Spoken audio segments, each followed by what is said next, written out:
Assalomu alaykum, hurmatli Nodirbek Baxtiyorovich, hurmatli ustozlar, hurmatli talabalar. O'zbekiston xalq artisti Razil Hamrayev nomidagi ijodiy ustaxonamizga xush kelibsiz. Bugun e'tiboringizga 4-kurs estrada ommaviy tomoshalar rejissyorligi ta'lim yo'nalish talabalari tomonidan tayyorlangan Yangi O'zbekiston bayramlari yoshlar nigohi shiori ostidagi taqdimot bilan tanishtirib o'tamiz. Bilamizki, Yangi O'zbekistonda olib borilayotgan islohotlar har bir jabhada, har bir sohada yangicha fikrlash, yangicha nuqtai nazar, yangicha tafakkurni talab etmoqda.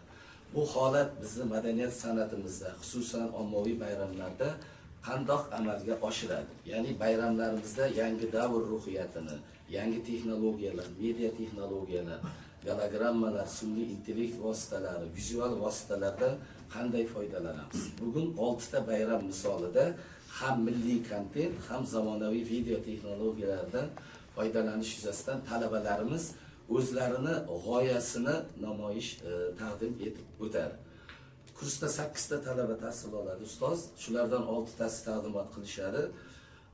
Bu auditoriya ommaviy bayramlarni o'rgatishga to'laqonli turib yetmaydi aslida. Shuning uchun biz talabalarni amaliy bilim olish uchun respublikamizdagi bayramlarga, festivallarga yuborganmiz. Men qisqacha ular bilan tanishtirib o'tmoqchiman. Jumladan 2023-yil Guliston shahrida o'tkazilgan xalqaro baxshichilik festivalida kursimiz talabalari rejissyor assistenti sifatida ishtirok etgan Sirdaryo viloyatida. Bundan tashqari Navro'z 2022, Navro'z 2023 bayramlarida rejissyor assistenti sifatida ishtirok etishgan.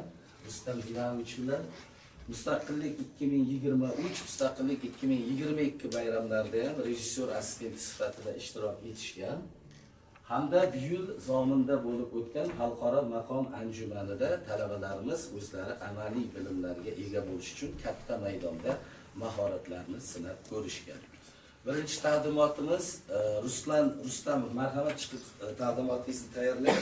Bilamizki, keyingi yil, ya'ni 2025-yilda Toshkent shahrida yoshlar o'rtasida Osiyo o'yinlari, ya'ni kichik olimpiada o'tkaziladi.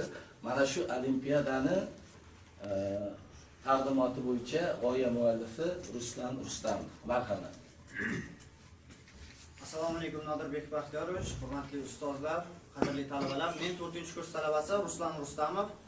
Bugungi taqdimotim 2025-yil o'tkaziladigan yoshlar o'rtasidagi Osiyo o'yinlari Toshkent Do'stlik shahri teatrlashtirilgan tomoshasiga bag'ishlanadi. Sizlarga dasturimizni tanishtirishdan avval Osiyo o'yinlari 2025 qayerda o'tkazilishi bilan qisqacha tanishtirib o'tsam. Shu ko'rib turgan videolavhangiz O'zbekiston, Yangi O'zbekiston massivida joylashgan Olimpiya shaharchasi bo'ladi. Sun'iy intellekt orqali bu yerning maketi tuzilgan.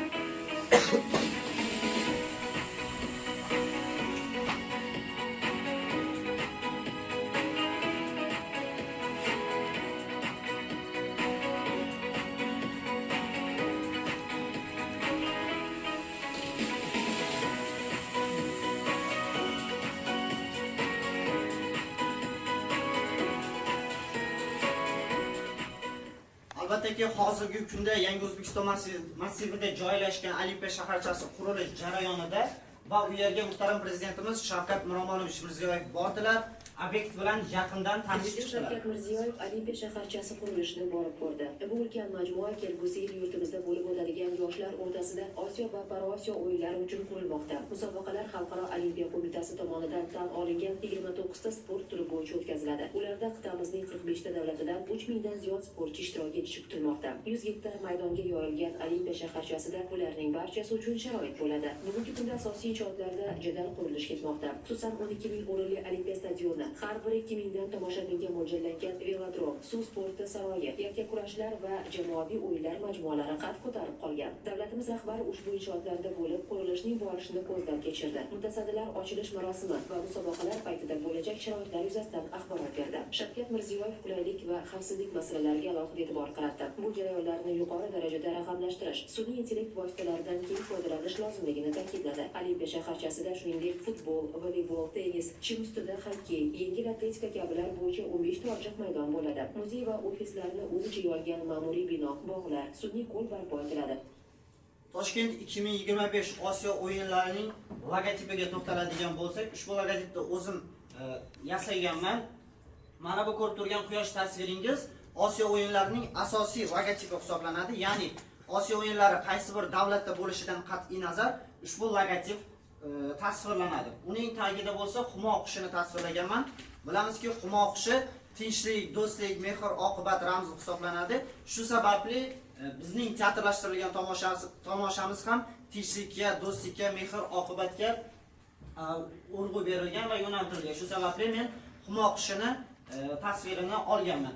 Ana endi hozirgi kunda Yangi O'zbekiston massivida joylashgan Olimpiya shaharchasi qurilish jarayonida bo'lganligi sababli men Bunyodkor stadionini namuna sifatida olganman.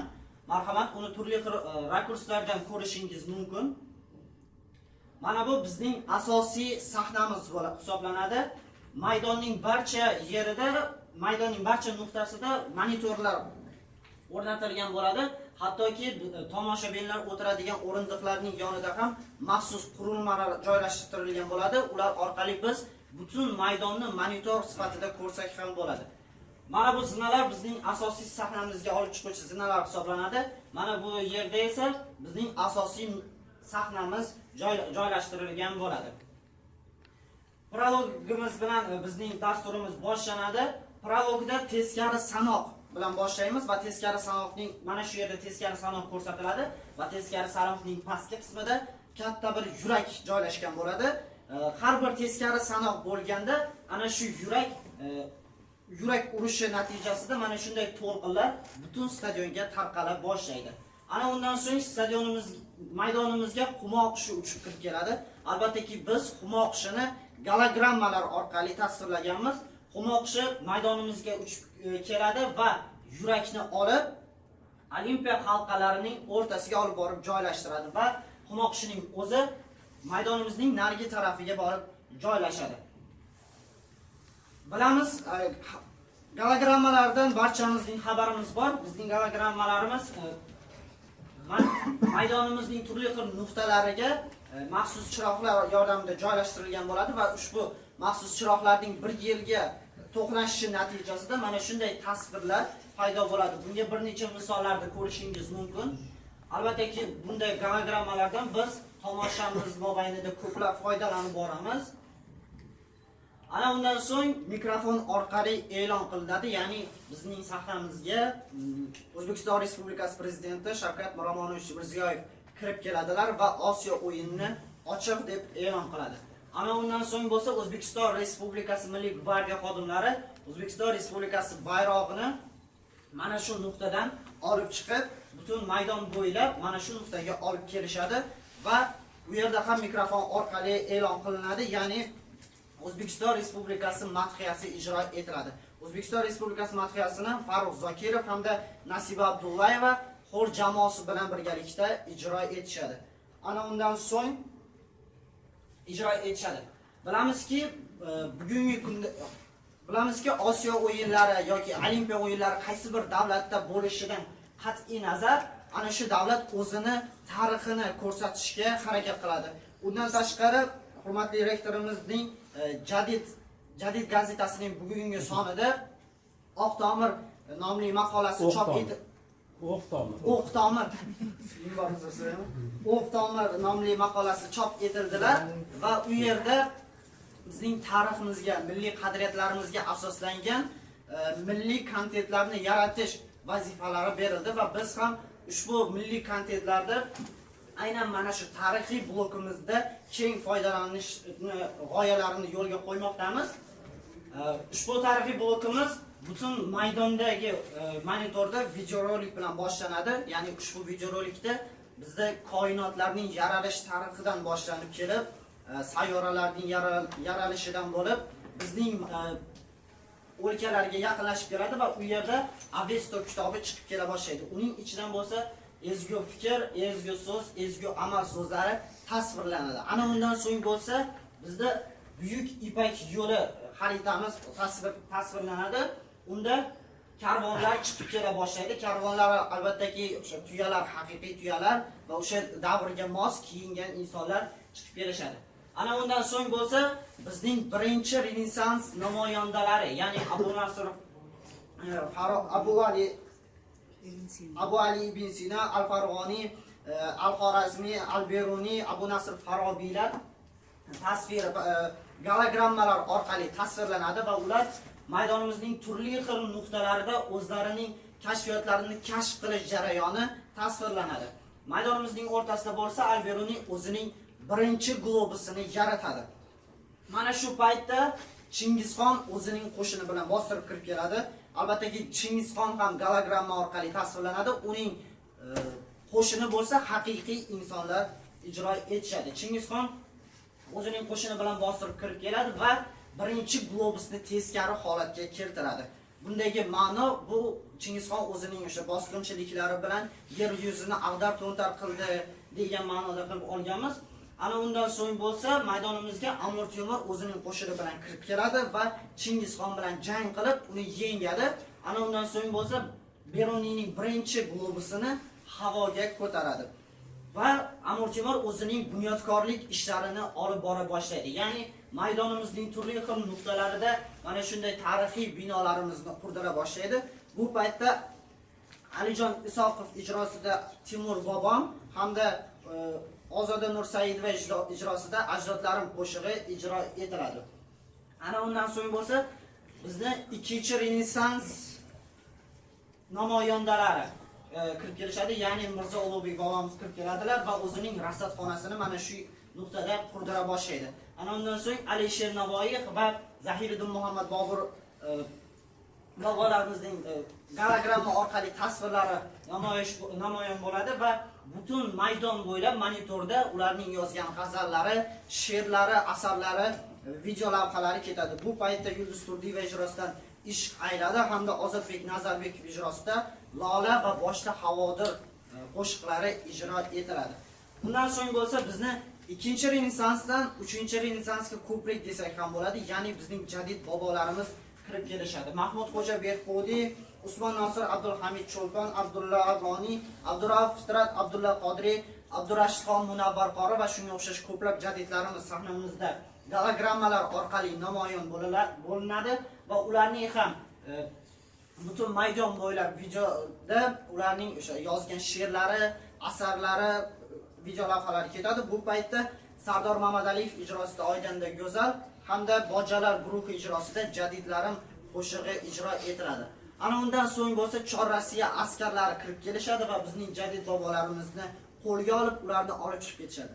Shu payt maydonimizda birmuncha jimjitlik bo'ladi, barcha chiroqlar o'chadi va maydonimizning o'rtasida O'zbekiston Respublikasining xaritasi paydo bo'ladi va ushbu xaritaning ichidan birinchi prezidentimiz Islom Abdug'aniyevich Karimovni gologramma orqali tasvirlab ko'rsatamiz va ular O'zbekiston Respublikasining mustaqillikka erishish nutqini so'zlaydilar. Bundan keyin bo'lsa butun stadion bo'ylab monitorda Prezidentimiz Shavkat Mirziyoyevning olib borayotgan islohotlari video lavhalari ketadi. Bu paytda sahnamizda yangi O'zbekistonda qurilgan binolar qurila boshlaydi. Video lavhamizning oxirida bo'lsa yangi O'zbekiston yoshlari haqida aytgan so'zlari video lavhasi ketadi. Bu paytda turli xil soha vakillaridan bo'lgan yangi O'zbekiston yoshlari maydonga sahnamizga chiqib kelishadi. Undan so'ng biz estrada bloki boshlanadi. Ya'ni estrada blokida Shohruxxon, Munisa Rizayeva, Ziyoda Vatan qo'shig'i bilan estrada blokimizni boshlab beradi. Ana undan so'ng Bojalar guruhi ijrosida Jadid chempion qo'shig'i ijro etiladi va Ali va Aliya ijrosida yangi O'zbekiston yoshlari Bulbulcha bolalar raqs ansambli ijrosida Yagona Vatan va Baynal Minal qo'shiqlari ijro etiladi. Estrada blokimizning so'ngida bo'lsa Ozodbek Nazarbekov mendirman o'sha qo'shig'i bilan tugatib beradi. Ana undan so'ng delegatsiyalarimiz kirib kelishadi. Delegatsiyalarimiz mana shu ikki binodan navbat kirib kelishadi. Har bir delegatsiyamiz kirib kelganda ularning oldida kichik bir bolakay boshida do'ppi, qiyiqchalari bilan, qo'lida yurak bilan har bir delegatsiyani kutib oladi. Va ular uchun ajratilgan maxsus o'sha binolarda joy ajratilgan bo'ladi va har bir delegatsiyani ana shu yerga olib kelib joylashtirishadi. Bundagi maqsad bizning o'sha mehmon do'stligimiz qanday kuchli ekanligini ko'rsatish. Delegatsiyalarimiz O'rta Osiyoda joylashgan 45 ta davlatdan iborat bo'lishadi. Bular Afg'oniston, Brunei, Bangladesh, Kambodja va shunga o'xshash ko'plab davlatlarimiz ishtirok etishadi. Delegatsiyalarimizning eng so'ngida O'zbekiston delegatsiyasi chiqib keladi. Sababiki Osiyo o'yinlarida ham, Olimpiya o'yinlarida ham qaysi davlat mezbon sifatida qatnashadigan bo'lsa, ana shu davlat eng so'ngida delegatsiyasi chiqib kelgan. Ana undan so'ng Osiyo o'yinlari bayrog'i olib chiqiladi. Osiyo o'yinlari bayrog'ini biz ikki qismga bo'lganmiz. Birinchi qismida bizning ilk qaldirg'och sportchilarimiz desak ham bo'ladi. Ya'ni bizning ilk sportchilarimiz mana shu tarafdan maydonimizning yarmigacha bayroqni olib kelishadi va undan so'ng bayroqni yangi O'zbekiston chempionlari desak ham bo'ladi. Yangi O'zbekiston sportchilariga bayroqni topshirishadi. Ular maydonimizning qolgan qismini bosib o'tib, mana shu nuqtaga bayroqni olib keladi va shu payt mikrofon orqali e'lon qilinadi, ya'ni Osiyo o'yinlari madhiyasi. Osiyo o'yinlari madhiyasini Sevara Nazarxon va Jenis Bekbiyazov xor jamoalari bilan birgalikda ijro etishadi. Undan so'ng Osiyo o'yinlari qasamyodi bo'ladi. Bunda hakamlar hay'atidan bir vakil, murabbiylar jamoasidan bir vakil va sportchilar jamoasidan bir vakildan chiqib qasamyod qabul qilishadi. Undan so'ng bizning dasturimizning kulminatsion nuqtasiga keladi. Bunda bilamizki, qaysi bir davlatda Osiyo o'yinlari yoki Olimpiya o'yinlari o'tkaziladigan bo'lsa, ularning kulminatsion nuqtasi bu mash'ala yoqish. Barchaga qiziq, mash'ala qanday uslubda yoqiladi, uni kim yoqadi? Bizda mash'ala yoqish uslubimiz Osiyo o'yinlari ishtirokchilari chiqib kelishadi, ya'ni Rustam Jangbayev birinchi bo'lib mash'alani olib kiradi maydonimizga. Undan so'ng Sevinch Rahimovga topshiradi. Sevinch Rahimov Jabrayil Shapiyevga, Jabrayil Shapiyev Bekzod Abdurahmonovga, Bekzod Abdurahmonov Abbosbek Fayzullayevga, Abbosbek Fayzullayev Otabek Boymurodovga, Otabek Boymurodov bo'lsa Bahodir Jalolovga topshiradi. Bahodir Jalolov bizni boks bo'yicha jahon chempioni hamda Olimpiya o'yinlarining ilk sovrindori Rufat Rizqiyevga topshiradilar. Albatta, Rufat Rizqiyevni hozirgi kunda yoshlari ulug' bo'lganliklari sababli hamda imkoniyati cheklangan nogironlar aravachasida bo'lganligi sababli Bahodir Jalolov ularga yordam beradi va ular ikkisi birgalikda borib teleskopga mash'alani tutishadi. Ushbu teleskopda mash'alaning nuri rasadxona bo'ylab tepaga ko'tariladi. Delegatsiyalarimizda olib kirgan bolakaylarning qo'lidagi yuraklar dronlar orqali tepaga ko'tariladi va Beruniyning birinchi yaratgan globusi atrofiga doira shaklida tizilishadi. Rasadxona bo'ylab ko'tarilgan nur har bitta yurakka borib uriladi va ushbu yuraklardan bir vaqtning o'zida mash'alamizga nur kelib uriladi. Bu payt Bahodir Jalolov hamda Rufat Rizqiyev birgalikda maxsus zinalar orqali mash'alaga ko'tarilishadi va mash'alani yoqishadi. Bularning barchasi bir vaqtning o'zida bajariladi. Ana undan so'ng bo'lsa, Yulduz Usmonova ijrosida maxsus Olimpiya o'yinlari uchun yaratilgan qo'shiq ijro etiladi. Shuning bilan dasturimiz o'z nihoyasiga yetadi. Biz ushbu dasturni tayyorlashdan tashqari yana Osiyo o'yinlarini yanada targ'ib qilish va tijoratlashtirish ishlarini olib borish maqsadida Toshkent 2025 logotiplari tushirilgan turli xil futbolkalar, kepkalar, boshqalar va turli xil suvenirlarni sotuvga chiqarishni ham rejalashtirmoqdamiz. E'tiboringiz uchun rahmat.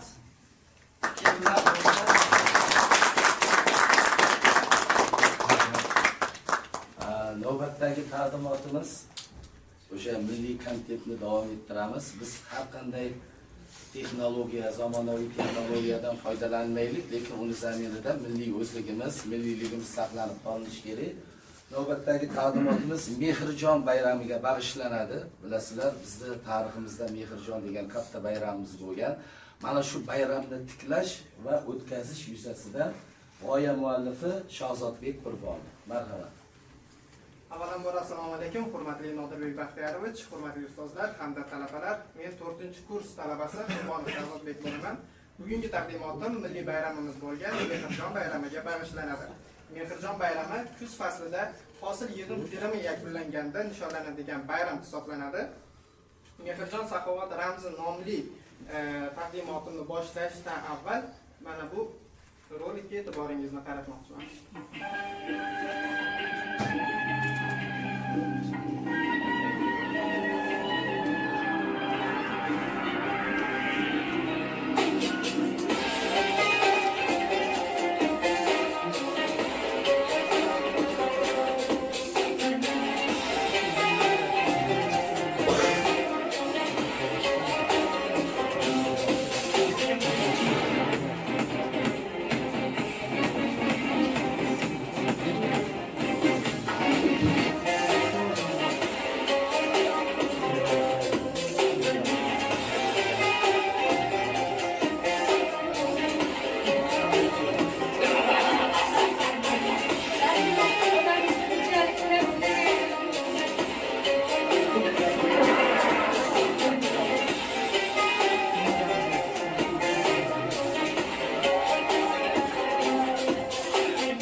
Bilganimizdek, Mehrjon bayrami bog'dorchilik va dehqonchilik bilan bog'liq bayram hisoblanadi.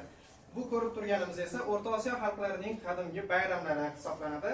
Ya'ni bahorgi teng kunlik Navro'z bayrami, qishning eng uzun tuni Sada bayrami, yozning eng uzun kuni Anjom hayiti va kuzgi teng kunlik Mehrjon bayrami.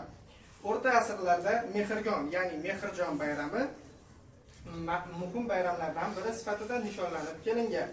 Buyuk bobogalonimiz Beruniy bobomiz aytganlaridek, falakning ikki ko'zi oy va quyosh bo'lgani kabi faslning ham ikki ko'zi Navro'z va Mehrjon deb ta'rif berishgan. Mehrjon bayrami Beruniy bobomizning qadimgi xalqlardan qolgan yodikorliklar nomli asarida Mehrjon jon sevgisi va quyosh degan ma'nolarni anglatib talqin qilinadi.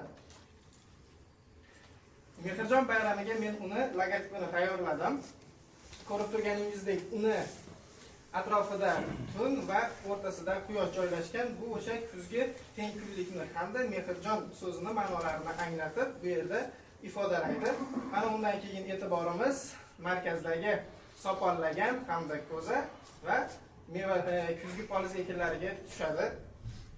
Bu o'sha Mehrjon bayrami dehqonlar va hunarmandlar bayrami bo'lganligi uchun ularning ijod mahsullaridan joylashtirildi.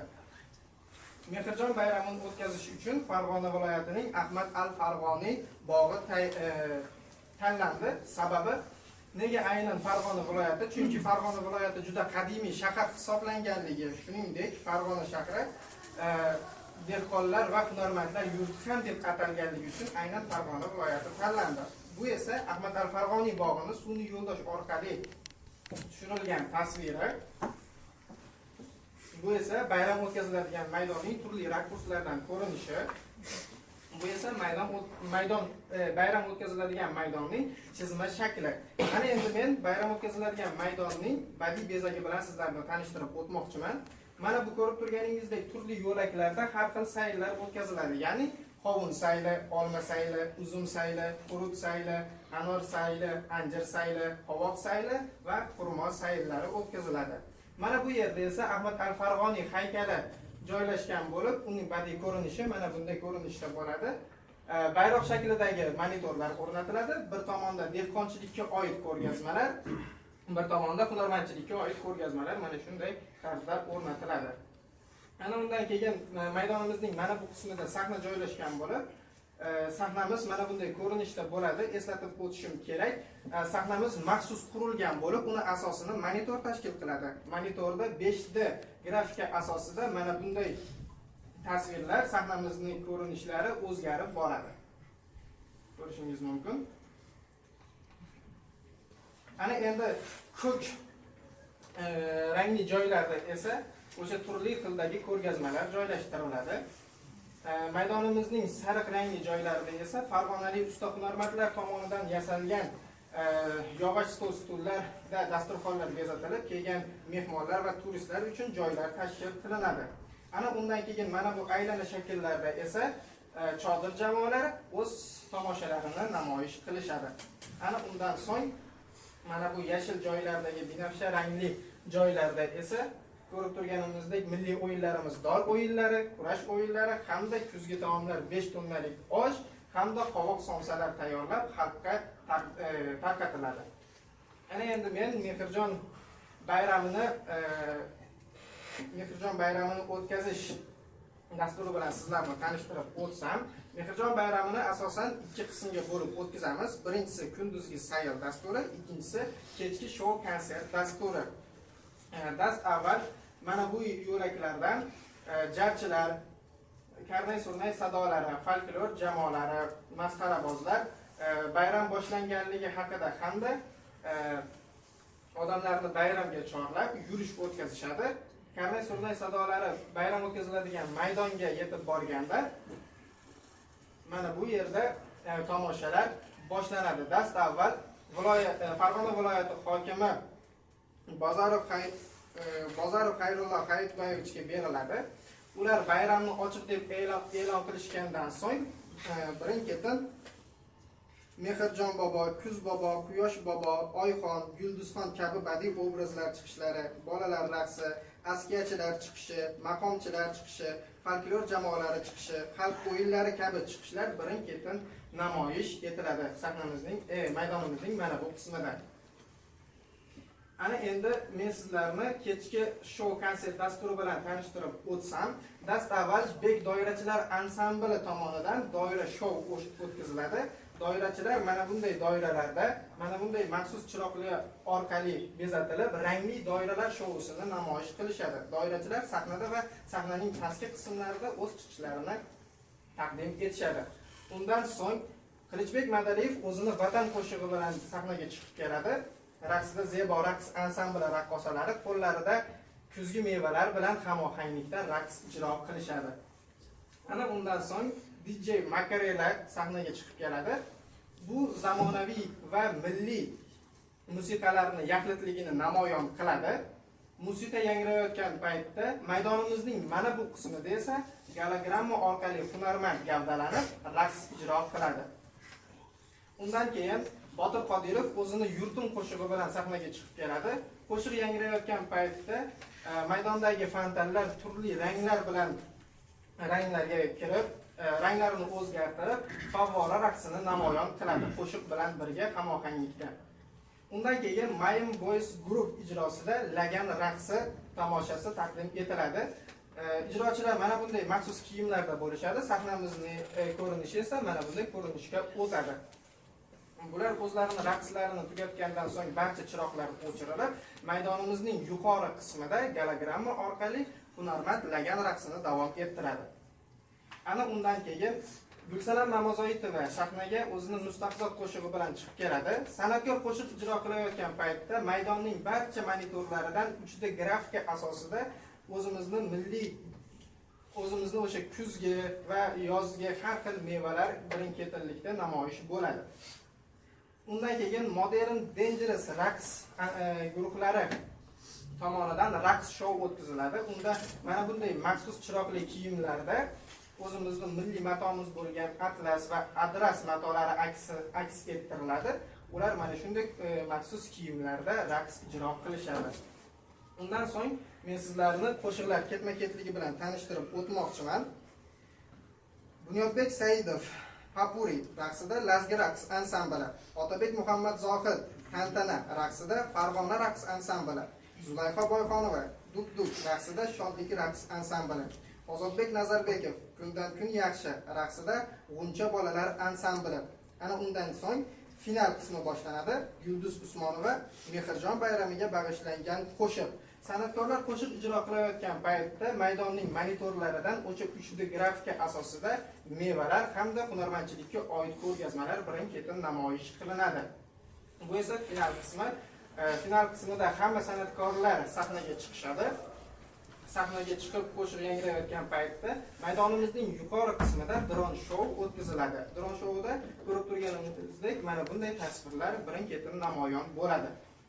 Qo'shiq yakunlanganidan so'ng Ahmad al-Farg'oniy haykali ostida Ahmad al-Farg'oniy gologramma orqali jonlantirilib, qo'llarida logotip paydo bo'ladi va qo'llardagi logotipni old tomonga uzatadilar. Mehrjon bayrami logotipini Zahiriddin Muhammad Bobur qabul qilib oladilar. Ular ham old tomonga uzatadilar.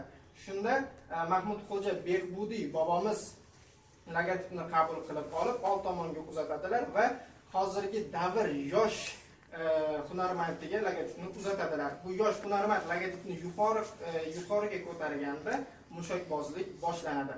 Shu tariqa kechki shou konsert dasturi o'z nihoyasiga yetadi. Ana undan keyin biz targ'ibot va tijoratni yo'lga qo'ymoqchimiz. Ko'rishingiz mumkin. Mana bunday buyumlar tayyorlanib, sotuvi yo'lga qo'yiladi. Ko'rib ko'rishingiz mumkin. Kiyimlar, telefon chekonlari, turli xildagi sumkalar va esda qolarli sovg'alar uchun laganlar, maxsus laganlar tayyorlanadi. E'tiboringiz uchun tashakkur. Ijozat etsangiz taklif bildirmoqchiman. Mehrjon bayrami ham hozirgi kunda Navro'z bayrami singari keng miqyosda, keng omma oldida nishonlanishini rivojlantirsak, yanada maqsadga erishgan bo'lamiz.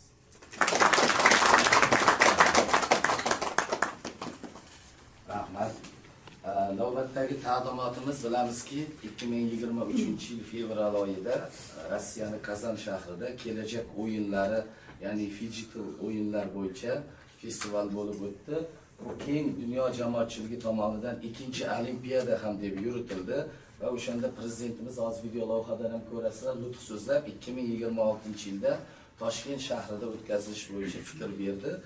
Mana shu fikrni nima deydi? Fikr yuzasidan o'zimizga vazifa bilib tayyorlangan taqdimotimiz g'oya muallifi Mahmud Choriyev. Marhamat.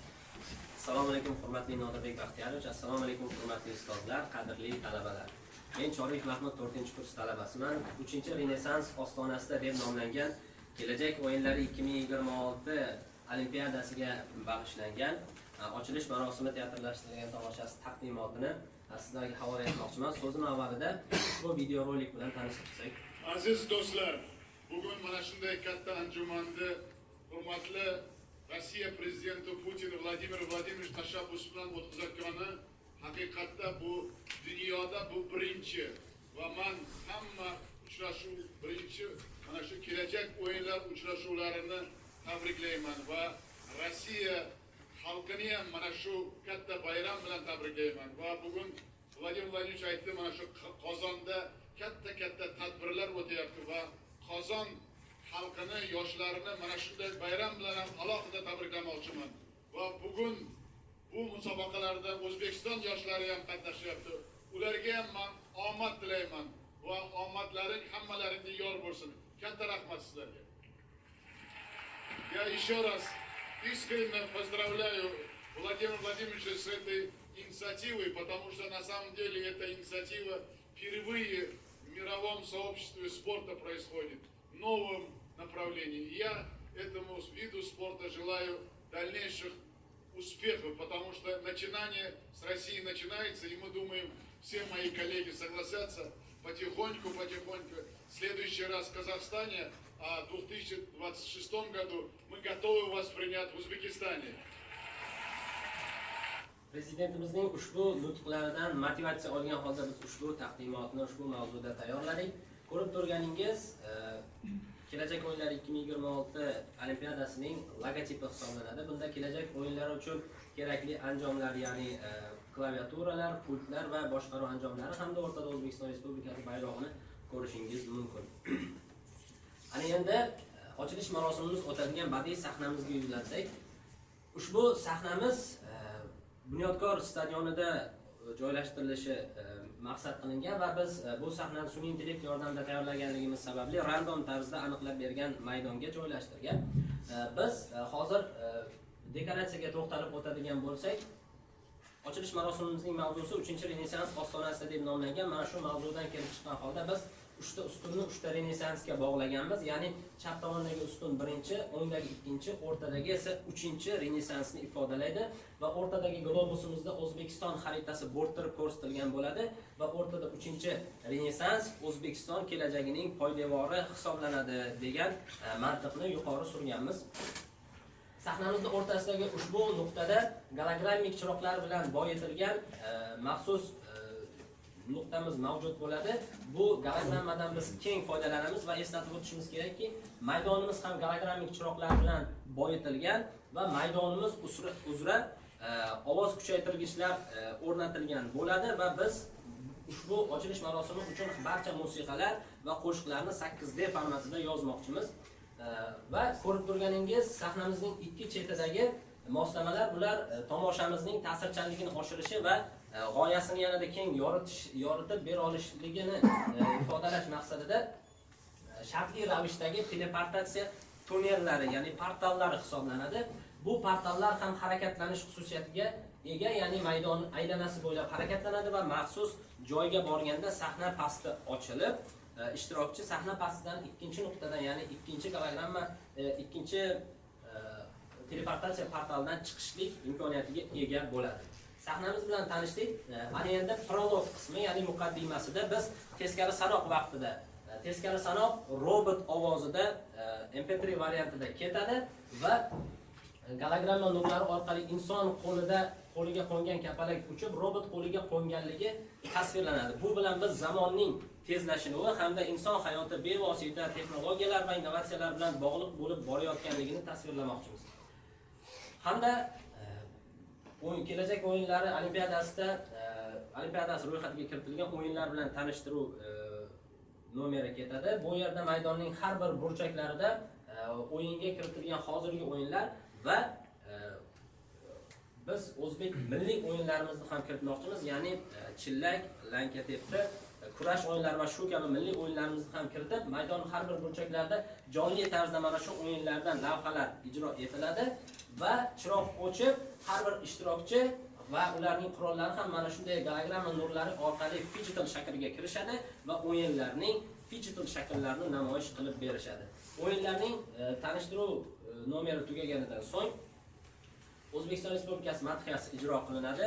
Madhiyani yoshlar, jajji bolajonlarimizdan tashkil topgan xor jamoasi ularga solistikda yosh estradamiz yulduzlari Yorqinxo'ja Umarov hamda Afruzadan foydalanmoqchimiz. Biz bunday ishonchli, mas'uliyatli vazifani yoshlarga topshirganligimiz sababi kelajagimiz yoshlar qo'lida. Ya'ni bu ham kelajak o'yinlari bo'lganligi uchun biz yoshlarga madhiyamizni kuylash mas'uliyatli vazifani topshirdik. Madhiyamiz yakunlangandan so'ng prezidentimiz hamda mehmon prezidentlar sahnaga tashrif buyurishadi va prezidentimiz olimpiadamizni ochiq deb e'lon qiladilar va mehmon prezidentlar ham o'z nutqlarini so'zlaganlardan so'ng delegatsiyalar chiqishiga navbat keladi. Delegatsiyalar chiqishida biz har bir davlatdan bittadan qiz bola vakil so'ramoqchimiz. Sababi sahnada har bir davlatning o'zini yuzi taniqli bo'lib turishi kerak.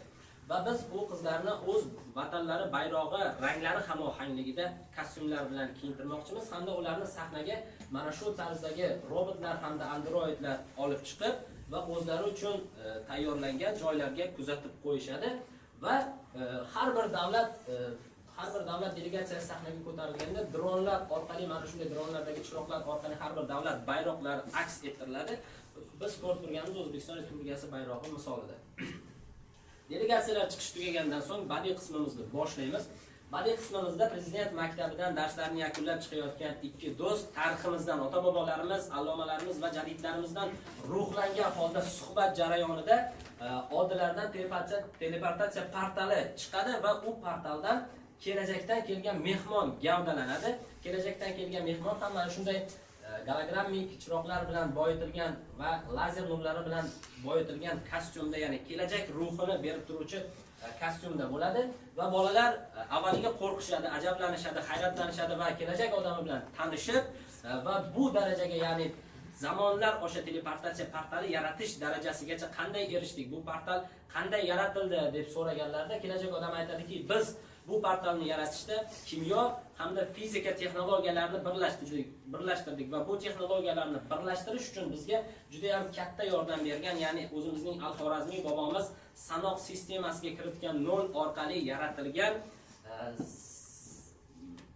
raqamli texnologiyalar juda ham katta asos bo'ldi deganidan so'ng bolalar savol berishadiki, Al-Xorazmiy bobomiz o'zlari mana shu nolni yaratayotganlarida kelajakda shunday keng targ'ib qilinishi, keng innovatsiyalar uchun yo'l ochib berilishini o'zlari bilganmikanlar, o'zlari tasavvur qilib ko'rganmikanlar deb savol berganlarida kelajak odami aytadiki, kelinglar buni o'zlaridan so'rab ko'ramiz deganda qo'lidagi soatini tugmasini bosganda o'rtadagi chiroqlar yordamida Al-Xorazmiy bobomizning gologrammik timsollari gavdalanadi. Va bolalar o'zlarini qiziqtirgan savollar, ya'ni mana shu nolni yaratish sababi qanday bo'lgan deb so'raydilar. Va Al-Xorazmiy bobomiz siymolari aytadiki, men bu nolni sanoq sistemasidagi qiyinchiliklarni osonlashtirish maqsadida yaratganman deydi va kelajak odami aytadiki, biz u yaratish jarayonini o'z ko'zimiz bilan ko'rsak, juda ham nur ustiga a'lo nur bo'lardi degandan so'ng sahnaga haqiqiy jonli aktyorlar chiqishadi va Al-Xorazmiy bobomiz nolni yaratayotgan lavhalari namoyish etiladi. Al-Xorazmiy bobomiz qog'ozda izlanayotganlari va qog'ozlarda kechayotgan voqealar mana shu o'rtadagi chiroq orqali gologrammada namoyish etiladi. Va kelajak odami yoshlarni o'zining kelajagiga olib ketishga, sayohat qildirishga, ya'ni O'zbekiston kelajagini borib ko'rishlikka taklif qiladi va bolalar O'zbekiston kelajagiga tushganlaridan so'ng u yerdagi robotlarni, androidlarni, dronlarni ko'rib hayratga tushishadi va jonli robotlar sahnaga chiqib kelib, sahna markaziga yig'ilayotganini guvohi bo'lishadi va savol berishadi. Biz qo'rqyapmiz. Bular nima uchun sahna o'rtasiga yig'ilishyapti deganlarida kelajak odam aytadiki, qo'rqmanglar.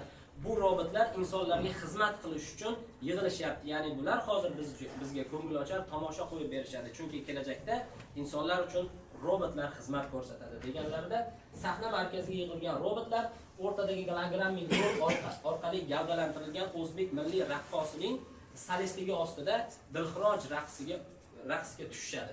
Va o'zbek milliy 4 ta maktabi raqslarida o'rtadagi gologramma solistligida raqslar namoyish etiladi va oxirida butun dunyo taniydigan Michael Jackson solistligida raqslar ijro etiladi. Raqslar tugaganidan so'ng bolalar kelajak odamini soati orqali mana shunday inson ustixonini tomosha qilayotganini guvohi bo'lishadi va savol berishadi, nima qilyapsiz? Va kelajak odam aytadiki, men o'zimni sog'lig'imni tekshirib ko'ryapman. Bu shunaqangi aqlli soatki, meni organizmimda bo'layotgan o'zgarishlarni har lahzada, har daqiqada men ko'rib borishligim mumkin bo'ladi deydi. Va ushbu bilimlarni biz mana shu darajaga rivojlantirishimiz uchun Ibn Sino bobomizning tib qonunlaridagi bilimlar asos bo'lgan degan so'zlardan so'ng Ibn Sino bobomizning gologrammik timsollar tasvirlanadi va o'zlarining hikmatli so'zlarini, ya'ni xomso'l ichma sog'liqdan kechma yoki agar chang g'ubor bo'lmaganda inson 1000 yil yashardi degan hikmatli so'zlarni aytadilar. Va bolalar ham qiziqib, bizni ham tekshiring, biz ham organizmimizdagi o'zgarishlarni bilishni xohlaymiz deganlarda kelajak odam tekshirganda mana shunday gologrammik timsollari hosil bo'ladi va bolalar harakat qilganiga qarama-qarshi harakat qiladi, ya'ni bolalarning gologrammalari. Va bolalar o'yin qaroqlik bilan qiziqib raqsga tusha boshlaydilar. Bu yerda esa ikkita bola va ikkita gologramma ko'zgu shaklidagi raqs nomeri ijro etiladi va raqs nomeri tugaganidan so'ng kelajak odam aytadiki, biz Ibn Sino bobomizning mana shu chang-g'ubor bo'lmaganda odamzod 1000 yil yashardi degan so'zlardan kelib chiqib, biz shunday dronlarni tashkil qilganmizki, bu dronlar havoni tozalab beradi degan so'zlardan so'ng dronlar sahna maydon uzra paydo bo'ladi va biz prezidentimizning 2025-yilni tabiatni muhofaza qilish va yashil iqtisodiyot yili deb nomlaganliklaridan kelib chiqqan holda bu dronlarni biz bio dronlar deb nomladik va bio dronlar o'zlari dron show, ya'ni dron raqslarini namoyish qilishadi va bu raqs mobaynida dronlar o'zlaridan shabadalar, insonga yoqimli shabadalar chiqarishadi va tabiatdagi xushbo'y hidlarni taratib turishadi. Bu bilan biz kelajakda O'zbekiston havosi mana shu darajada musaffo bo'lishini tomoshabinlarga ko'rsatib bermoqchimiz.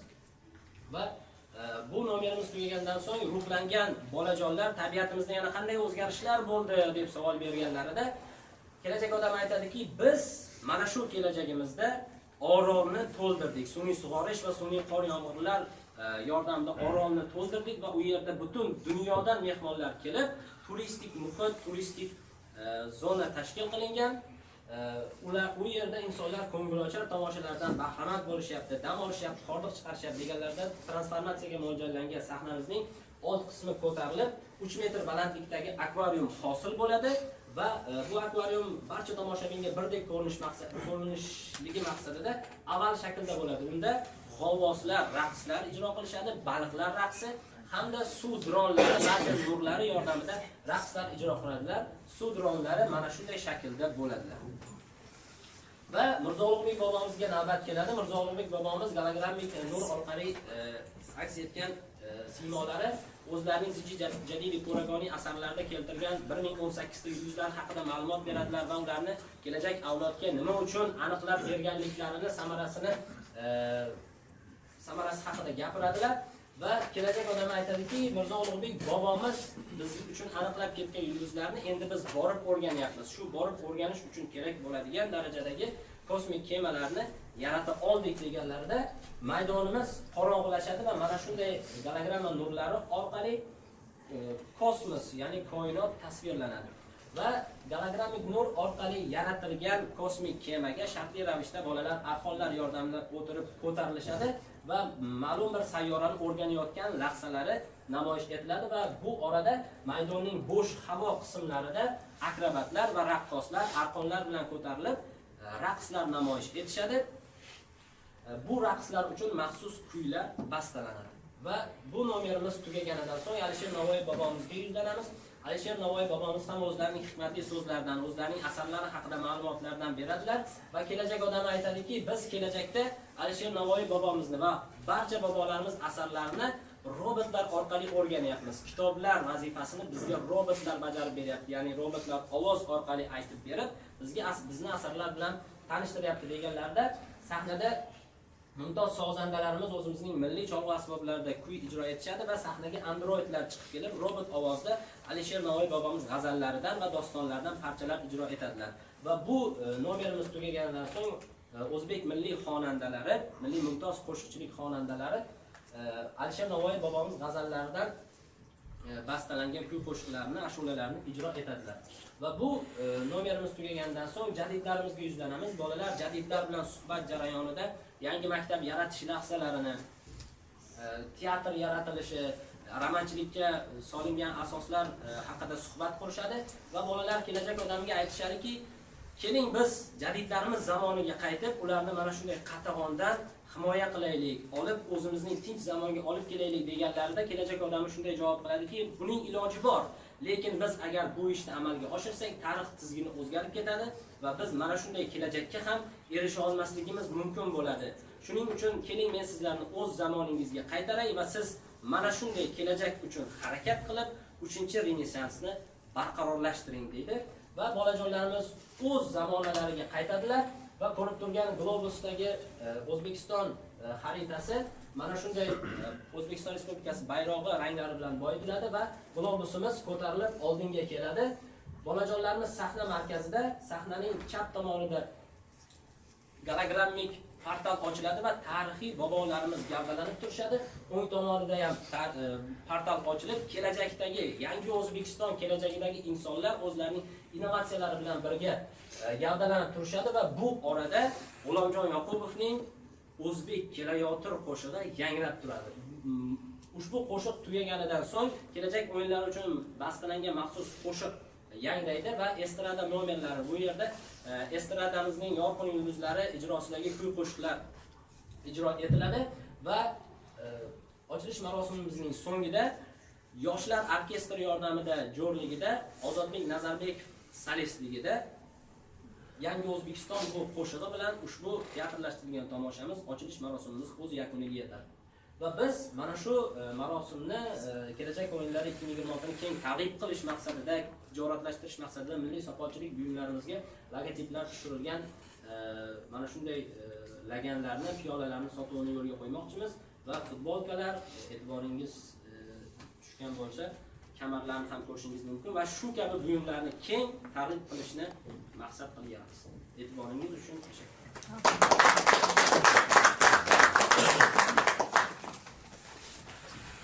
Albatta tinglovchilarda umuman savol tug'ilyapti, bu bayramlarni o'tkazish uchun qancha mablag' ketadi deb. Prezidentimiz 2023-yil 25-dekabrda Ma'naviyat ma'rifat kengashining kengaytirilgan majlisida biz ma'naviyatni rivojlantirish, madaniyat san'atni rivojlantirish uchun qancha mablag' bo'lsa ham ayamaymiz degan shu gapidan kelib chiqib, shunga ishonishimiz mumkin va dunyo shu texnologiyaga o'tgan. Dunyo bayramlari o'sha Xitoyda deymizmi, Janubiy Koreyada deymizmi yoki Rossiyaning Qazon shahrida o'tkazilgan festivalda mana shunaqangi texnologiyalar asosida nishonlanyapti. Bizning ham bayramlarimiz mana shunday texnologiyalar asosida rivojlanishi uchun g'oya berilyapti. Yana bir taqdimotimiz bu bevosita IT texnologiyalar bilan bog'liq. G'oya muallifi Shavkat Bazarbayev. Marhamat. Assalomu alaykum, Nodirbek Baxtiyorovich, hurmatli ustozlar, qadrli talabalar. Men 4-bosqich talabasi Shavkat Bazarbayev. Bugun sizlarga IT Park ochilish marosimiga bag'ishlangan Texno kelajak mavzusida teatrlashtirilgan tomosha taqdimotini namoyish etaman.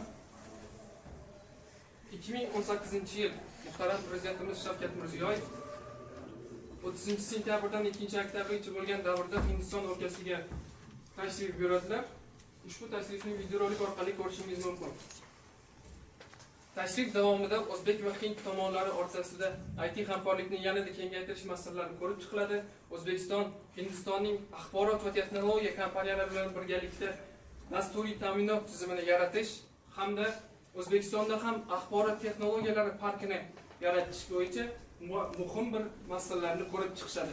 Va shu sababdan o'zimizning yurtimizda ham har bir shaharda, har bir viloyatda hozirgi kungacha IT parklari, ya'ni axborot texnologiya parklari barpo etilmoqda. Ko'rib turishingiz mumkin, prezidentimiz Hindiston Respublikasida.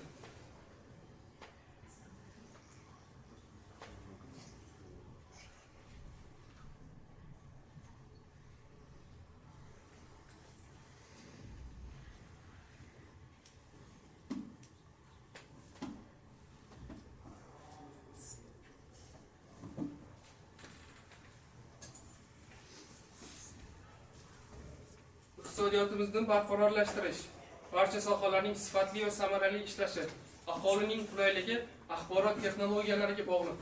Shuning uchun bu sohaga yanada katta e'tibor qaratib, kerakli insonlarni rag'batlantirib, yosh iste'dod egalarini ularga ta'lim berish kerak deb ta'kidlab o'tganlar muhtaram prezidentimiz Shavkat Mirziyoyev.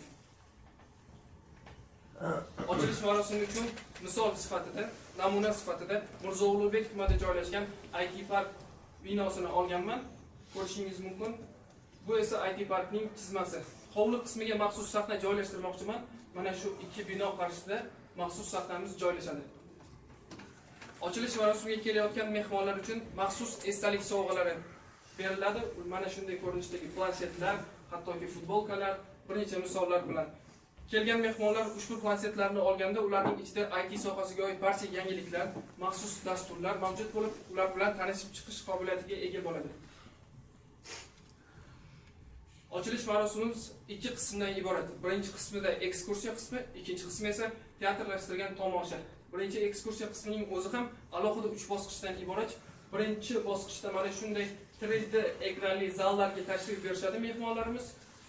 Ko'rib turishingiz mumkin, bu yerda devorlar ham, 4 ta devor ham 3D ekranlar bilan qoplangan. Mana shunday go'zallikdan bahramand bo'lishiga imkoniyati ega bo'ladi. Ikkinchi bosqichimizda esa mana shunday kelajak asosida yaratilgan kelajak avtomobillarni ko'zdan kechirish mumkin. Ularning har bir detalini gologramma orqali tasvir aks ettirgani uchun ko'rish mumkin bo'ladi. Olimlarning ish olib borayotgan jarayonlarni ham ko'zdan kechirish imkoniyati paydo bo'ladi. Uchinchi bosqichda esa robotlarning hatto insonlar kabi ish olib borayotgan jarayonlarni ko'rishimiz mumkin. Robotlar insonlar uchun kelgan mehmonlar uchun maxsus kofelarni damlab bermoqda. Bu esa robotlarimiz operator o'rnida ish faoliyatini olib bormoqdalar. Bu yerda esa robot ko'rinishiga ega bo'lmagan bo'lsa ham ushbu robotimiz insonlar kabi ma'lum bir vazifani mukammal tarzda amalga oshirish asosida qurilgan bo'ladi. IT Park ochilish marosimining asosiy qismi konsert dasturi. Ko'rib turishingiz mumkin, bu IT Parkning men tanlagan logotipi. Sababi ko'rib turishingiz mumkin, yer shakli IT, axborot texnologiyalari butun dunyoda rivojlanib bormoqda. Shu sababdan yer sharini mana shu yerga joylashtirganman. Hovlimizga o'rnatiladigan maxsus sahna. Bu sahnamiz mix sahna bo'lib, turli xil qobiliyatga ega bo'ladi. Juda mukammal chiroqlardan iborat barcha texnikalar bilan qoplangan. Bu esa kechki tomon ko'rinishi. Virtual ko'zoynaklar. Har bir kelgan mehmon oldida, o'rindiq oldida virtual ko'zoynaklar mavjud bo'ladi. Virtual ko'zoynak bu o'zi nima? Virtual ko'zoynak virtual hayotiylikni ifoda etib beruvchi qurilma hisoblanadi. Bu insonlar bu qurilmani taqqandan so'ng butun dunyoning barcha shaharlarini yoki butun dunyo yulduzlarini xuddi hozirgidek meni ko'rib turganingizdek mana shu ko'zoynak orqali ko'rishingiz mumkin bo'ladi. Bu esa tomoshabinning ta'sirchanligini yanada oshirib berishga yordam beradi. Segwaylar bu transport vositasi hisoblanib, boshlovchilarimiz mana shunday kostyumlarda segwaylarda konsert dasturini ochib berish uchun chiqib kelishadi. Bu kostyumlarimiz ham juda professional tarzda zamonaviy texnikalar asosida yaratilgan bo'lib, ular o'z tusini o'zgartirish qobiliyatiga ega bo'ladi. Ya'ni bir o'rinning o'zida o'zimizning milliy kiyimlarga ham aylanishi mumkin, ikkinchi o'rinda esa maxsus klassik turdagi kostyumlarga ham aylanish qobiliyatiga ega bo'ladi. Svetlar, chiroqlar o'chgandan so'ng Modern Dance ishtirokida mana shunday ajoyib raqs ijro etiladi. Konsert dasturimizning dastlabki nomerlarini ko'rishingiz mumkin. Undan so'ng esa signal ketadi. Signaldan so'ng esa barcha mehmonlar virtual ko'zoynaklarni taqadi. Virtual ko'zoynakni taqqandan so'ng ko'z oldimizda mana shunday sahna barpo bo'ladi. Bu esa Yevropa tomon bizni sayohatga boshlaydi. Hattoki dunyoga mashhur Queen guruhi mehmonlar qarshisida qo'shiqlarini ijro etib beradi. Ulardan so'ng Imagine Dragons, hatto dunyo pop qiroli Michael Jackson ham mana shu yerda insonlarning, mehmonlarning oldida o'z chiqishlarini namoyon qilib berishadi. To'g'ri, Michael Jackson olamdan o'tgan bo'lishi mumkin, ammo ta'kidlab o'tganimdek, virtual ko'zoynak orqali barcha narsani maxsus dastur orqali amalga oshirsa bo'ladi. Nomerlar davomida sahnalar mana shunday ko'rinishda o'zgarib turadi. Bulardan so'ng Yevropadan so'ng Rus o'lkasiga sayohatni davom ettiramiz. U yerda esa Yuriy Shatunov o'z chiqishlarini, Grigoriy Leps, hatto Allor Pugacheva ham mana shunday sahnalarda o'z chiqishlarini davom ettirib beradi. Albatta Rus estradi, Yevropa estradasidan so'ng o'zimizning o'zbek yulduzlari ham chiqadi. 1990-yildagi dastlabki bolalar guruhi aynan o'sha yosh paytlari, navqiron paytlaridagi ko'rinishini biz mehmonlarga ko'rsatib berishimiz mumkin bo'ladi. Jonli o'sha virtual ko'zoynaklar orqali o'sha bolalar guruhini mazza qilib tomosha qilishadi va maxsus signal bo'ladi. Maxsus signaldan so'ng mehmonlar ko'zoynaklarni yechgan paytda esa ko'z o'ngida haqiqiy hozirgi kundagi bolalar guruhi gavdalanib turgan bo'ladi. Bu esa texnologiyalar bilan hozirgi hayotni bir-biriga ulash jarayonini ko'rishimiz mumkin. Sahnalar mana shunday ko'rinishda bo'ladi. Ulardan so'ng O'zbekiston xalq artisti Yalla guruhi ham chiqib keladi. Farruh Zokirov o'zining O'zbekiston qo'shiqlari bilan sahnalar mana shunday ko'rinishda bo'ladi. Ulardan so'ng esa robotchalar ijrosida o'zbek popurisi, andijoncha, xorazmcha, surxoncha raqslarini ifoda etib berishadi. Ko'rishingiz mumkin bir necha misollar bilan. Albatta texno kelajak bo'lgandan so'ng konsert dasturimizni dronlarsiz tasavvur ham qilib bo'lmaydi. Finalimizda esa mana shunday ko'rinishda dronlar shousi ijro etiladi. Dronlar shousida mana shunday shakllar insoniyatning tarixdan boshlab hozirgi kunga amalga oshirayotgan ishlari amalda ko'rsatilib beriladi. Finalda Ozodbek Nazarbek Jon O'zbekiston qo'shiqlarini ijro etadi. Mushakbozlikning o'rniga men dronlardan foydalanganman, sababi texno kelajak texnologiyalar uchun tayyorlangan taqdimot bo'lgani uchun mana shunday ko'rinishdagi shakllarni ham, yer shakllarini ham finalda yasab berishadi. Shu bilan konsert dasturimiz o'z nihoyasiga yetadi. E'tiboringiz uchun rahmat.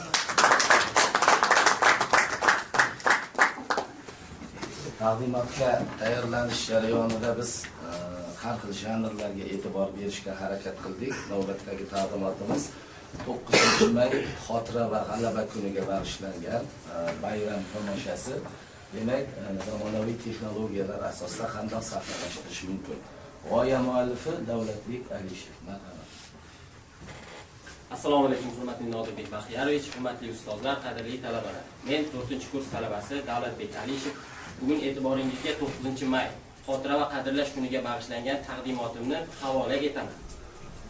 1999-yilga qadar 9-may xotira va qadrlash kuni g'alaba kuni sifatida nishonlanib kelgan. Birinchi prezidentimiz Islom Abdug'aniyevich Karimovning qarorlari bilan 1999-yil 2-martda g'alaba kuni xotira va qadrlash kuni nomi bilan o'zgargan va to hozirgi shu kungacha xotira va qadrlash kuni sifatida nishonlanib kelinadi. Bayramimiz G'alaba bog'ida bo'lib o'tadi. G'alaba bog'i 2020-yil 9-mayda fashizm ustidan qozonilgan g'alabaning 75-yilligiga bag'ishlanib, prezidentimiz Shavkat Miromonovich Mirziyoyevning tashabbuslari bilan ochildi va o'zlari tashrif buyurgan videolar.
G'alaba bog'i umumiy 12 qismdan iborat. Bizning bayramimiz birinchi qismida, kirish qismida bo'lib o'tadi. Sahnamiz mana shu joylarda joylashgan bo'ladi. Sahnamizning umumiy ko'rinishi bu sahnamizni sun'iy intellekt yordamida o'zimiz yaratdik. Undan so'ng dastlab O'zbekiston Respublikasi Prezidenti Shavkat Mirziyoyevning bayram tabrigi o'qiladi. Undan so'ng muqaddimada oq va qora kuchlarning urushi plastik xatti-harakatlar orqali sahnalashtiriladi. Bunda qora kuchlar g'olib bo'layotgan bir vaqtda sahnamizning chiroqlari qorong'ulashadi va yorishganda Yulduz Turdiyeva ijrosida O'g'lim qo'shig'iga sahnaviy klip ketadi. Sahnaviy klip biz bilamizki, qo'shiqning mazmun mohiyatidan kelib chiqib, sahnada biror bir voqeani jonlantirish. Buning ikkinchi nomi sahnaviy qo'shiq ham deb ataladi, tasviriy qo'shiq ham deb ataladi. Undan so'ng Zulayho Boyxonova ijrosida Jangchilar qo'shig'iga sahnaviy klip. Bunda urushga ketayotgan o'g'illar urush va joyiga borgandan so'ng ularni jangga tayyorgarlik ko'rish jarayoni, ularga qurol topshirilishi, ularga maxsus kiyimlar topshirilishi sahnalashtiriladi. Gulsanam Mamazoitovaning ijrosida Ko'rgim kelur qo'shig'iga sahnaviy klip. Bunda o'sha ona o'zining o'g'lini, farzand o'zining otasini, ayol o'zining erini, urushda yurgan o'g'il o'zining oila a'zosini sog'ingani sahnalashtiriladi. Javlonbek Asrorov ijrosidagi 10-batalyon qo'shig'iga sahnaviy klip. Bunda urushda yurgan o'sha urush ishtirokchilarini vatanparvarlik ruhini yanada jadallashtirish, ularga madaniy hordiq berish sifatida ularga turli xil konsertlar uyushtirib berilgan. Ularning o'zlari ham Gulxan atroflarida turli xil qo'shiqlarni ijro etishgan.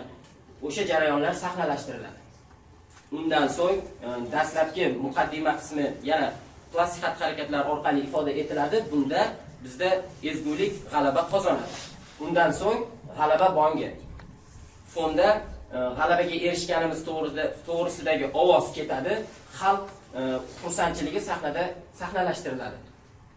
Bizning bayramimiz faqatgina urushda ishtirok etib halok bo'lganlarnigina xotirlab emas, balki O'zbekiston ravnaqi uchun jon fido qilgan har bitta inson bizning bayramimizda xotirlanadi. Paxtakor 79 futbol jamoasi xotirasiga. Ularning o'zlari Paxtakor 79 futbol jamoasi monitorda monitorda ularning suratlari ketadi, ularning o'zlari gologramma orqali sahnada jonlantiriladi. Bularning gologrammada jonlantirish, ular sahnaga chiqib kelishi va xalq bilan xayrlashib, samolyotga chiqib o'sha musobaqaga ketadigan jarayoni montajlashtiriladi va ularning samolyotdagi fojiali halokati dronlar orqali ifoda etilib beriladi. Undan so'ng 16-fevral voqeasi, Toshkentda bo'lib o'tgan 16-fevralda portlashda halok bo'lgan yurtdoshlarimiz xotirlanadi. Urush faxriylari bilan uchrashuv. Prezidentimiz Shavkat Miromonovich Mirziyoyev Ikkinchi jahon urushi hamda Afg'on urushida xizmat qilgan faxriylar bilan uchrashgan video roliklari monitorda ketadi. O'zbekiston Respublikasi Qurolli Kuchlar namunali orkestri. Harbiy blok.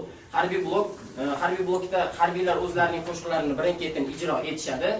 Milliy armiya qo'shig'i, Menga teksin qo'shig'i hamda Vatan uchun, vatan oldidagi sharafli burchini bajarish vaqtida halok bo'lgan harbiylarimiz xotirlanadi. Ya'ni Sarxun va Boysun tog'larida terrorchilarga qarshi harakatda halok bo'lgan harbiylarimiz xotirlanadi va ularning farzandlari sahnaga chiqib kelib, ular ham kelajakda otasi kabi harbiy bo'lishini, vataniga, yurtiga xizmat qilishini aytib qasamyod qilishadi va bolalar blokiga o'tiladi. Bulbulcha raqs ansambli ijrosida Askar bo'laman qo'shig'i. Shodiyona raqs ansambli ijrosida Ulug'imsan vatanim qo'shig'i. Bulbulcha raqs ansambli ijrosida Yangi O'zbekiston qo'shig'i. Undan so'ng Jahongir Poziljonov ijrosida Jadidlar qo'shig'i. Jadidlarimizning suratlari monitorda qo'yiladi, ularning o'zlari sahnada gologramma orqali jonlantiriladi. Bular yurt tinchligi, ozodlik to'g'risida so'z aytishadi.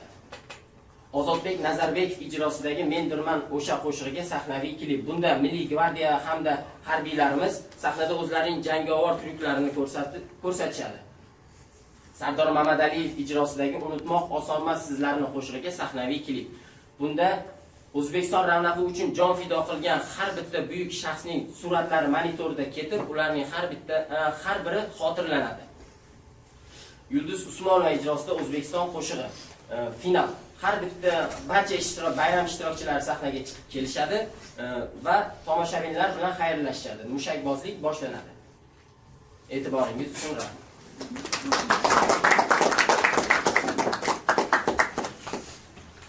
Biz bilamizki, bayram bu ijtimoiy hodisa, davrga qarab yangi bayramlar paydo bo'ladi yoki mazmunan barqarorlashib boradi. Oxirgi taqdimotimiz yangi O'zbekiston sharoitida nishonlanib kelinayotgan Yoshlar kuniga bag'ishlanadi.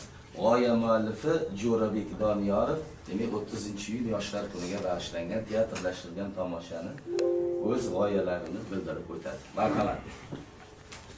Assalomu alaykum, hurmatli Nodirbek Baxtiyorovich, hurmatli ustozlar, qadrli talabalar. Men Doniyorov Jo'rabek, shu kurs talabasi. Bugun 30-iyun Yoshlar kuniga bag'ishlangan bayram taqdimotini sizlarga o'tkazib beraman. Bu 30-iyun Yoshlar kuni logotipi deb oldim. Bu logotipda turli xil ranglarni ko'rishingiz mumkin. Bu ranglar O'zbekiston iqtidorli yoshlari deb oldim. Har jabhada o'zini ko'rsatib kelayotgan sport, san'at, har bir sohada o'zini ko'rsatib kelayotgan yoshlar timsolida. Yarim oy shaklida O'zbekiston bayrog'ini ko'rishingiz mumkin. O'zbekiston Respublikasi Prezidenti Shavkat Mirziyoyev 2017-yil 30-iyunda o'tkazilgan Komolot yoshlari ijtimoiy agentligining qurultoydagi 4-qurultoydagi uchrashuvda ilk bor qatnashdi hamda shu haqida qisqacha video rolik tayyorladim. Yo'limiz ochiq, yangi O'zbekistonni albatta sizlar bilan amalga oshiramiz. 30-iyun sanasini mamlakatimizda yoshlar kuni deb e'lon qilsak, nima deysizlar? Yangi O'zbekistonni yoshlarsiz tasavvur qilish mumkin emas. Sizlarni O'zbekistonning eng katta boyligi sifatida yuksak qadrlayman.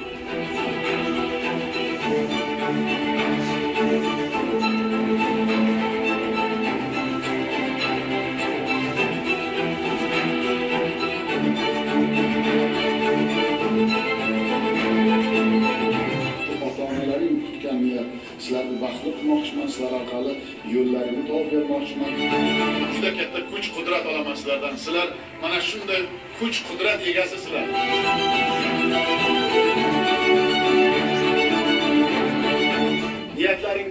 hech qachon to'xtamang. Intiling, qiyin bo'ladi, og'ir bo'ladi.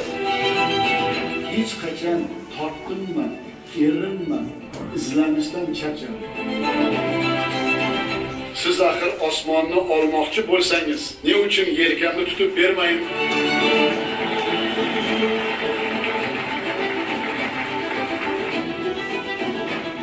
Betaklar yurtimizda barqaror jamiyatni va bardavom taraqqiyotni ta'minlash barchamizni bosh maqsadimiz deb shior qilib olsak, marra bizniki bo'ladi. Har bir farzandim o'zini mukammal fikri bor, o'zini mukammal ijodi bor, o'zini mukammal ertangi kuniga hech kimdan kam bo'lmagan yo'li bor. Bu albatta biz uchun katta iftixor va katta boylik deb o'ylayman. Har tomonlama erkin, ozod va farovon yashayotgan yangi O'zbekistonda hamda 3-Renessansni bunyodkorlari sizlar. Hech qachon unutmanglar. Adolat bir narsada. Ta'limda, intilishda, bilimda. Biz birga va manzil konsert o'tkaziladigan lokatsiyasini tanishtirib o'tsam, manzil Toshkent shahri Humo Arenani deb oldim. Humo Arenani yuqoridan ko'rinishi. Har xil rakursda suratlarni ko'rishingiz mumkin. Bu yonboshdan ko'rinishi, bu esa tungi ko'rinishi. Bu konsert o'tkazadigan zalimizning umumiy ko'rinishi. Yuqoridan ko'rinishi va bizning bu umumiy sahnamiz bo'lib, sahnamiz 5G monitorlari bilan monitorlardan foydalanganmiz hamda muz ustida ham biz tomoshalar ko'rsatamiz. Bu kitobga e'tiboringizni qaratgan bo'lsangiz, biz maket sifatida oldik. Kitobni yoshlar kuni bo'lganligi sababli bu kitob eshik vazifasini bajaradi bizga. Sahna muz ustida tomosha ko'rsatiladigan vaqtda bu ochiladi hamda yopiladi. Shu vazifani bajaradi. Yonida esa bu monitorda har xil o'sha tomoshaga mos videoroliklar ketadi.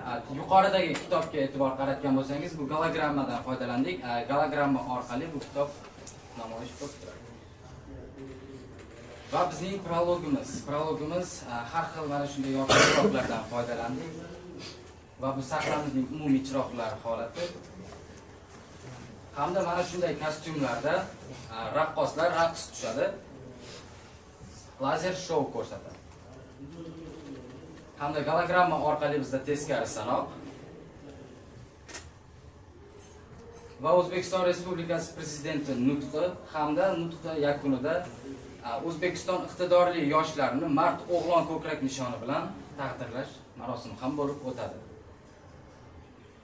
Va O'zbekistonning mard o'g'lonlari, ya'ni harbiylar blogi O'zbekiston Respublikasi Milliy gvardiyasi askarlari chiqib, o'zlarini harbiy tryuklari bilan sahnada namoyon bo'lishadi. Va bolalar guruhi Bulbulcha bolalar raqs dastasidan foydalandik. Bulbulcha raqs dastasi raqslar hamda o'zining kuy ashulalari bilan sahnada paydo bo'ldi. Va bizning jadidlarimiz gologramma orqali paydo bo'lishadi. Jadidlar, mana bu maketlarga e'tibor qaratgan bo'lsangiz, bu sahna eskizi uchun qilingan. Bular aslida gologramma orqali tirik namoyonda bo'lib paydo bo'lishadi hamda bular o'zlarining pand nasihatlarini, yoshlarga maslahatlarini berib o'tishadi. Kelajakda nimalar ro'y beradi, qaysi til o'rganish shu masalalarda bular va Jahongir Foziljonov ijrosida jadidlar taronasi ketadi. Va illyuziya show. Illyuzionist show ko'rsatadi mana shunday holatda hamda mana bunday fokuslar bilan ko'rsatadi. Va aristokratlar jamoasi o'zlarining teatrlashtirilgan tomoshasini yoshlar kuni uchun taqdim qilishadi. Va Muyassar Razoqova ijrosida ashula hamda muz ustida raqs ko'rsatadi.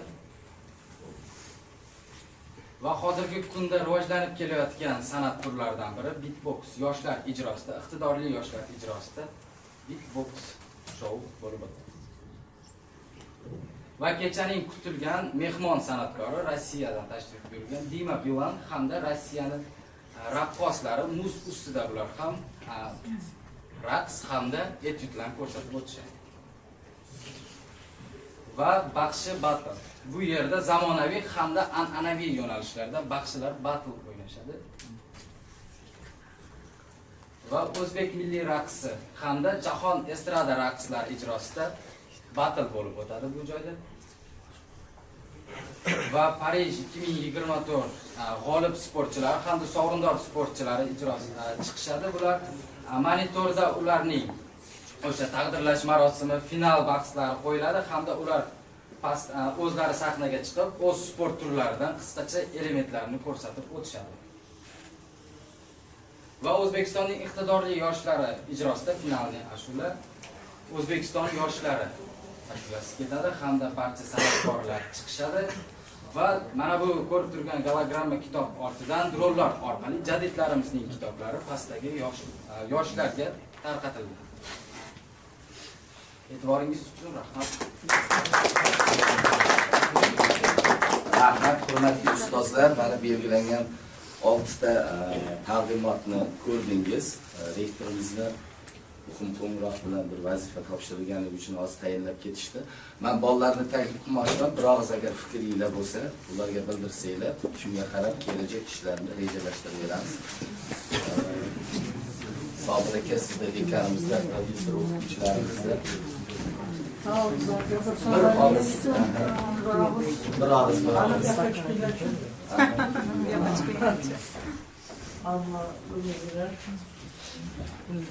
avvalambor birinchi navbatda sizlarga bugungi taqdimot bilan tabriklamoqchiman, chunki shu davrgacha bizda hammani amaliyotga jo'natdik, diplomini topshirdi, shunday bo'ladi deb. Mana bugun haqiqatdan rejissyorlar nimaga qodir bo'lishi kerak ekanligini biz amaliyotda ko'rdik. Rejissuraning asosiy vazifasi g'oyani amalga oshirish. Asar bo'lishi mumkin, lekin ichida g'oya bo'lmasa, buni hech kim ko'rmay turib foydasi bo'lmaydi. Bugungina taqdimotda ma'qul tarafi shunday iboratki, mana shu g'oyani talabalarning o'zi tanlab olishgan va ana shu g'oyani qanday qilib amalga oshirish yo'l-yo'llarini hammasini o'zlari taklif qilishyapti. Aytardiki, yoshlarning ichida ayrim vaqtda shunday gap yuradiki, menga qo'yib berishganda edi, men shunday qilardimki deyilgan ishtiyoq yuradi. Qani shunga imkoniyat yaratib berilibdi. Qani ichingda qanday seni xususiyatlaring bor? Senga qo'yib bersak, nima qilgan bo'lar edik? Qanday amalga oshirgan bo'lar edik? Deganga mana bu amaliy isbot bo'lib o'tdi. Birinchi marta, ilk marta mana shunday mas'uliyatli ishga talabalarni o'ziga ishongan holda topshirib, qanday qilib shuni amalga oshiradigan deb yangi tashabbus bilan chiqarish uchun yoqimli sizga ham kattadan rahmat aylagan. Faqat bitta narsani aytmoqchi, 3tadan qo'yish kerak ekan. 3tadan qo'yilsa, aniq izimizda qolar ekan, aniq tasavvurga ega bo'lar ekanmiz. Sal ko'paysa, ozgina orqasiga ketib qolar ekan. Agar buni to'g'rilasa bo'ladi, umuman bo'lgandan ko'ra, 8 ta bo'lganda 4 tadan bo'lsa, yaqin qo'llarda. Yana bir bor hammalarni bu muvaffaqiyatli kun bilan tabriklayman. Xuddi prezidentimiz aytgandek, sizlar turib desaydi, menga ham qo'yib bermayman. Jahongir kelib buni sizlarga yetkarilib qo'ydi.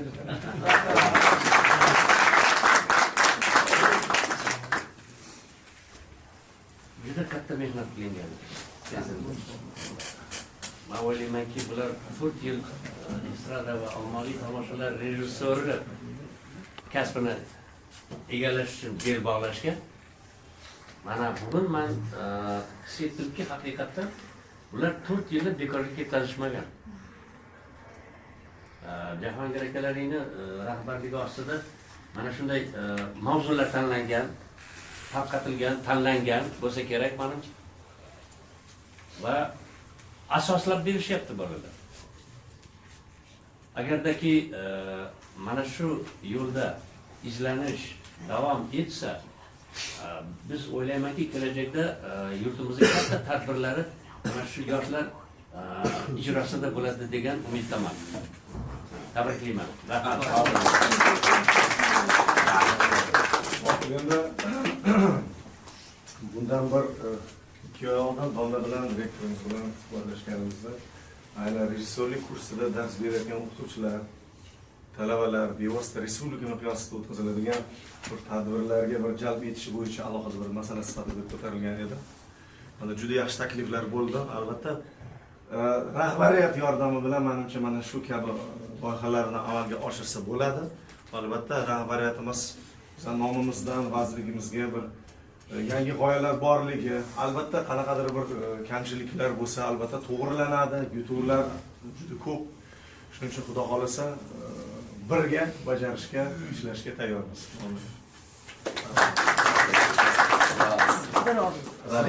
Hurmatli hamkasblar, bugun bir ajoyib taqdimotni ko'rdik. Juda ham ko'p bayramlarda men o'zim qatnashganman. O'sha maqom bo'ladi, baxshida birinchi maqom, birinchi baxshida boshqa tadbirlarda, lekin bu taqdimot juda ham o'zgacha. Takrorlanmas, o'zgacha ekan. Men o'ylayman, albatta buni real hayotga ko'chirishga unaqa katta muammolar yo'q. Chunki bugun jahon sahnalarida bunaqa ko'rgazmalarni ko'rib turibmiz. Ishinglarga omad, o'qishinglarga omad. Borasa kelishda mana shu katta mana shunaqa loyihalarni amalga oshiradigan rejissorda yetishib chiqayotganini ko'rganmiz. Hammalarga omad tilayman. Bu bolalarni juda yaxshi bilaman. Mana qarang, bizlarga har doim egzaminlarga kiraman, ragonlarga kiraman. Bu bolalarni sevaman. Bugungina ham sevdim. Endi rus tiliga o'taman. Потому что надо профессиональным языком, вы понимаете, когда планируем, правильно, вот наш проект, вот очень точно сказал, блок такой, блок военный, блок эстрадный, блок детский, или какой блок лагерь bo'lинib, o'sha blok ichida san chiqasan, shular aytasan, bular raqsga chiqadi, bu tomondan chiqadi, u tomonga ketadi, shu bilan ishlash mumkin emas. Shu rejissura emas. Endi boshqa yana rus tilini o'rgatib Время поменялось, молодежь другая, техника поменялась, и она развивается. Сегодня, если мы будем думать, как вчера, никто не придет ни на праздник нам, никуда. Наша задача, задача нашего института – готовить специалистов завтрашнего дня. Даже не бугунгит, завтрашнего. Да, есть какие-то недомолвки, есть фантазия, пусть будет больше фантазии, еще больше фантазируйте. Все это, когда мы думали о телефоне, когда беспроводной, в мое время телефон не у всех был на проводах, понимаете, а сейчас у вас у каждого телефон. Вот молодежь должна мечтать и претворять нашу мечту в быль, и чтобы наше государство было самое шикарное, самое развитое, самое замечательное, и мы гордились. И вам спасибо за сегодняшний урок. Avvalambor assalomu alaykum hurmatli ustozlar. Bugungi haqiqatdan talabalarimizni endi birinchi kursligidan bu kursni men yaxshi bilganligim uchun o'zim uchun ham ancha kashf qildimki, sababi ko'p ba'zi bir talabalar bilan juda ko'p tadbirlarga birga qatnashganmiz bo'lganmiz. Bugungi mehnat bilan, bugungi mana shunday taqdimot bilan eng avvalo kurs rahbarimni, ustozlarni tabriklayman ustoz. Men bitta narsaga amin bo'ldimki, Xudo xohlasa mana 8 nafar talabamiz, rejissorlarimiz bitiryapti. Respublika tadbirlarimiz Xudo xohlasa bundan keyingi ishonchli rejissorlar qo'lida degan fikrga kelyapmanki, bu gapim bilan nima demoqchimanki, keyingi faoliyatlaringga ham omad tilayman. Hamisha mana shunday, mana bugungi tayyorgarlikdan haqiqatan o'zim tushundimki, tayyorgarlik yaxshi va o'zlaring kasblaringni sevib o'qiganlaring, shu kasbga haqiqatan mehr qo'yganlaring mana bugun shu qisqa bir o'sha rolikda taqdimotda biz ko'rdik. Ishonchimiz komilki, Xudo xolasa kelajakda katta respublikaga tadbirlarga o'sha bosh rejissor bo'lib shu tadbirlarni o'tkazasizlar degan umiddaman. Hammalaringga omad tilayman. Bu san'at kunida respublika bayramlarida bizlar ham ko'p mehnat qiladi. Haqiqiy mutaxassis hozirgi kunda bu masala, umuman rejissura masalasida ham fikr bildirmasa bo'lmas deyapman. Marhamat. Bularni sahna o'qituvchisi. Bitta komandadamiz biz. Bu talabalarni biz Bahor Jahongir ikkalamiz natijaga erishdik deb o'ylayman-da. Chunki azobini ham ko'rdik, boshqasini ham ko'rdik. Birinchi kursda amaliyotga ketganda bolalarimiz shu katta tadbirlarda biz suv ko'targan boramizmi? Biz mikrofon ko'targan boramizmi? Amaliyotga bormaymiz deb juda osmondan kelgan edi. Bu suv ko'tarishda, mikrofon ko'tarishda ana shu katta rejissyorlarni oldida qanday tushunish kerak, ssenariy ustida qanday ishlash kerak, artistlar bilan qanaqa muomala qilish kerak. Yozni issiq kuni bor, bahordagi qop-qora bo'lib ketadigan kunlar bor, salqin kunlarda yomg'irlarning tagida ishlash bor. Bularni hammasidan o'tdi bolalar. Va mana shu institutda o'qigan, ta'lim, tarbiyasini olganligi bugun natijasini ko'rsatdi. Men bolalarni tabriklamoqchiman. Yutuqlaringiz bilan tabriklamoqchiman. Mana shu prezentatsiya jarayonida o'zingizni birinchi navbatda tashabbuskorlikka o'rganganingiz, mana shu ustozlar yordamida tashabbusdan keyin uni fantaziya nuqtai nazaridan qarab kelajakda ko'ra olganingiz bilan tabriklayman. Bu juda katta element, juda katta bir sahifalarni tashkil etadi. Rejissurada tasavvur, aktyorlik ham bor, tasavvur va fantaziya. Mana shu jarayonda hurmatli talabalarimizdan agar ko'z oldimda hozir gavdalandi Rustam Dinamovich bo'ladimi yoki Rustam Hamidov yoki aytaylik Bahodir aka Ahmedovlarning oldida mana shu prezentatsiyalar xuddi startapday loyiha nuqtai nazaridan taqdim etilsa, agar shu loyihalaringiz ichida mayli 3ta ham emas, 2tasi agar o'tsa, biz juda ham katta mehnat qilgan bo'lamiz. Mana shu talabalarimiz bilan sizlarning mehnatinglar ilohim kelajakda mana shu amalga oshiriladigan katta tadbirlarda o'tsin va rivojlansin. Biz yoninglarda turaylik. Sizlarga hech qachon ko'z tegmasin. Rejissyorlik ishingizda omad tilayman. Hozir mana shu mutaxassislar, ustozlar aytganidek, sizni mana shu g'oyalaringiz kelajakda yashasin. Va sizlarga ijodiy parvozlar tilab qolamiz. Sizlar bilan g'ururlanib o'tirdik. Bundan keyin ham g'ururlanib yuraylik. Jahongir aka, yo'lda o'quvchi Shahobiddin, umuman komandaga ming rahmat. Avvalambor kafedrani zabardast o'qituvchilari, har doim professor o'qituvchilari imtihonlarda erinmasdan o'zlarining fikrlarini, takliflarini jon kuydirib aytib o'tishadi. Rahmat. Sog' salomat bo'linglar. Ularga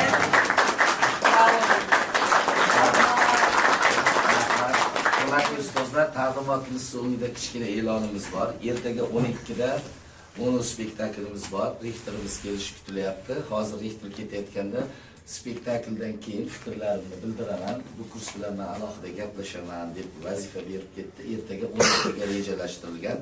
Barchangizni spektaklga taklif qilamiz. An'anaga ko'ra bitta rasmga tushamiz endi ustozlar bilan. Bismillah, oldinga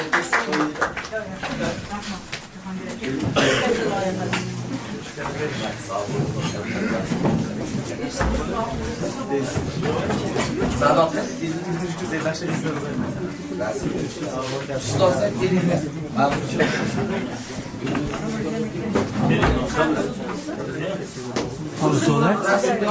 Oldinga o'tib olay.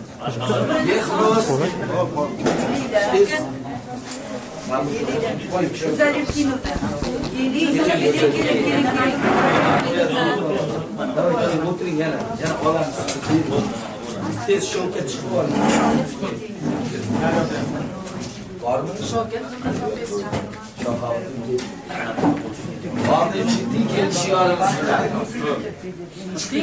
Shavkat bo'ling. Olyapmizmi? Oladigan aytinglarmi?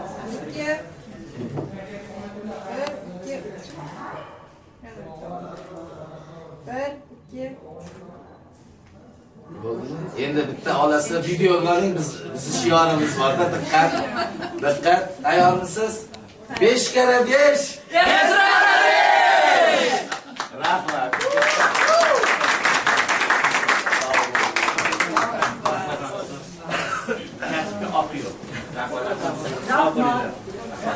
Allah sizlar joy yo'q, o'tirib qo'yasiz.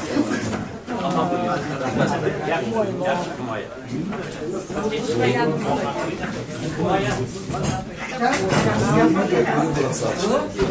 Rahmat ustoz, sog' bo'ling.